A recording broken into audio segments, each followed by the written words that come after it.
मेरा नाम विकास खेलकर है। मैं लातूर में रहता है। मेरे आई बाबा ने बहुत खर्चा करके मेरे को पाया, लेकिन मेरे को हमेशा अच्छी जॉब के वांदे रहे हैं। अब खर्चा पानी चलाने के लिए कुछ ना कुछ तो करना ही था, इसलिए मैंने एक चिप्स फैक्ट्री में सुपरवाइजर का नौकरी ले लिया। मेरा शिफ्ट 11 बजे रात में शुरू होता था, इसलिए मैं आराम से खाना गिना खा के नौकरी पे चला जाता था। उस रात करीब 1 बजे फैक्ट्री का पावर सिस्टम शॉर्ट हो गया। सेठ बोला चारों लोग घर चले जाओ, आज छुट्टी। मेरे तीनों कलीग घर को निकल गए, लेकिन मैं किसी कीमत पर अंधेरे में साइकिल पर घर को नहीं जाने वाला था।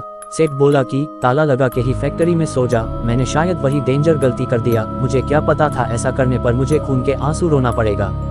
सबके जाने के बाद मैंने अंदर से ताला लगाया, तभी अचानक आलू छीलने का मशीन का पहिया घूमने लगा। एक पल के लिए मेरी हालत पतली हो गई, मेरी धड़कन तेज हो गई। मैं चिल्लाया, कौन है वहाँ? लेकिन कोई जवाब नहीं आया। मैं फुर्ती से ताला खोल के फैक्ट्री से बाहर जाने लगा, लेकिन पनवती कहीं का ताला खुल ही नहीं रहा था। धीरे धीरे मुझे एहसास होने लगा कि मेरे आसपास गर्म हवाएं चलने लगी। सच्ची बोलूं, उस टाइम मेरे को रोना आ रहा था, लेकिन मैं हिम्मत करके दूसरे दरवाजे की ओर भागा। मैं किसी भी तरह फैक्ट्री के बाहर निकलना चाहता था।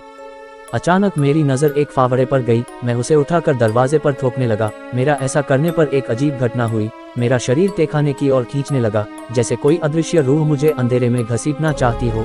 धीरे धीरे मेरे को एहसास हो रहा था कि मौत करीब है। मुझे बार बार आई बाबा का ध्यान आ रहा था। डर भगाने के लिए मैंने जोर जोर से बड़बड़ाना चालू किया। मेरा ऐसा करने पर तो वहाँ पर और माहौल खराब हो गया। अचानक मेरी नज़र बिजली के स्विच बॉक्स की ओर गई। वहाँ पर एक गंजा मुंडी नजर आया। उसका चेहरा साफ नहीं था। मैंने थोड़ा और साइड होकर उसे देखा तो मेरी चीख निकल गई। उस मुंड की आंखें नहीं थी और उसके आसपास घना काला धुआं था। मैं फिर एक बार फैक्ट्री का ताला खोलने की नाकाम कोशिश लगा, तभी एक झटके से मेरा इमरजेंसी लाइट ऑफ हो गया। अब मैं घोर अंधेरे में खड़ा पागलों की तरह चीखें मार रहा था।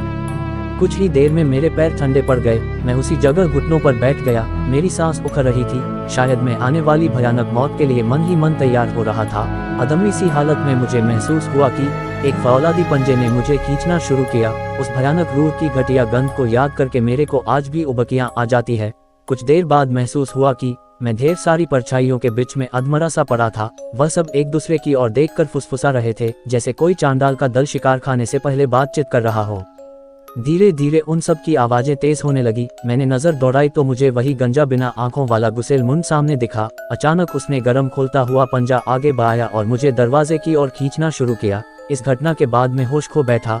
सुबह हुई तो मैंने देखा कि मैं फैक्ट्री के बाहर मिट्टी पर पड़ा था। मैं अपना हाथ पैर हिला नहीं पा रहा था। सुबह की शिफ्ट वाले कारीगर आए, तब मुझे अस्पताल ले गए। डॉक्टर बोला माइनर हार्ट अटैक हुआ है। उस टाइम के बाद मेरे को लगातार ब्लड प्रेशर की दवाई भी खानी पड़ती है।